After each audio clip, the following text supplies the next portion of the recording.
Is the Pascagoula River water safe? Well, the Department of Marine Resources says houseboat owners are dumping raw sewage into the water, though the Department of Environmental Quality says testing shows no consistent contamination. Justin Glowacki with the Roy Howard Community Journalism Center filters through the rules for sewage disposal, how they're enforced, and what one community is doing to keep its water clean. The Pascagoula River stretches more than 80 miles across coastal Mississippi, and for some, it's home. We've been here at this particular spot for about 15 years, but I was born right up the road. I've been here all my life, and I'm 72. But they have worries about what's really lurking beneath the surface. Well, if they don't, then you see paper floating in the water, you know, and we don't want that. The Mississippi Department of Marine Resources says houseboats without sewage tanks are dumping waste into the river, a violation of state and federal law. Well, you got the kids that swim out here in the water, and you don't want your kids swimming in that stuff, you know. But state agencies say enforcement is tough, and without enough resources, there's no easy fix.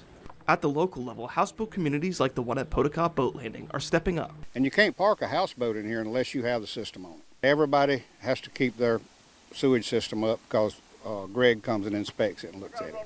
Greg Goff oversees the site and enforces proper sewage disposal compliance among its residents, ensuring no raw sewage gets dumped into the water. And as far as I'm concerned, we're not going to have that here. And I'm going to make sure of that.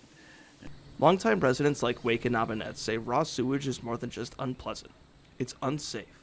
You know, there's all kind of diseases related with raw sewage and stuff like that. And as Greg said earlier, that there's swimming. Everybody swims down here. They jump off of their houseboats. The kids play up and down through here. And we just want to keep it clean. It's just, it seems like the world don't really care what they dump in the water anymore. But we start right here with ourselves and keep it clean and encourage everybody else too. These concerns surfaced during meetings of the Mississippi Advisory Commission on Marine Resources, first last summer and again this year. The big questions: who's responsible for enforcing state law, and is the sewage problem as widespread as some believe? That led us to Chris Wells, Executive Director of the Mississippi Department of Environmental Quality. He says enforcement depends on location. We require marinas to have wastewater management facilities, and an individual houseboat or an individual any kind of boat that is up and down a river or any kind of water body, that's a little bit more of a difficult situation. Wells says MDEQ isn't structured like other enforcement agencies.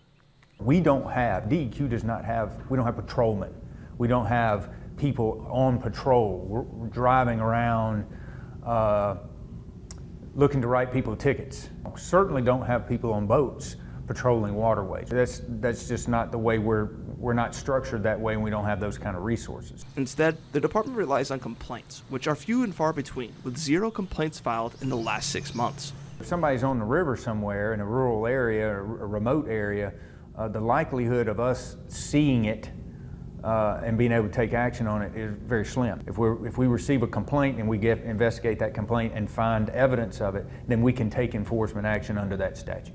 Wells also questions whether the issue is as widespread as MDMR believes.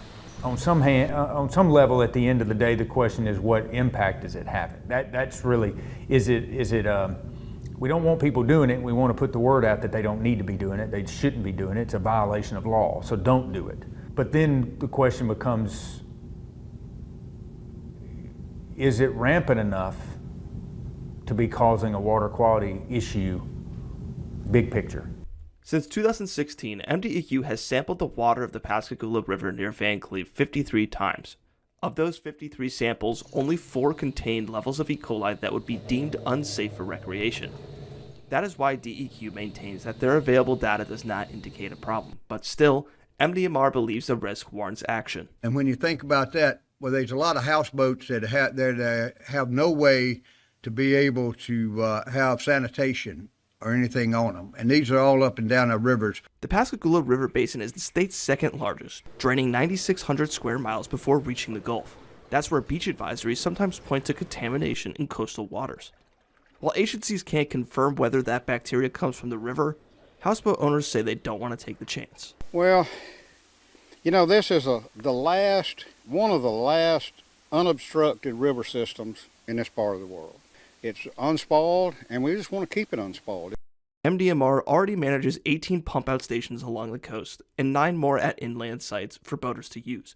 But the closest one to Potoka Boat Landing is in Pascagoula, more than 20 miles away. Now the state agency is proposing a mobile sewage barge, a service that could travel 2 houseboats and pump waste for a fee.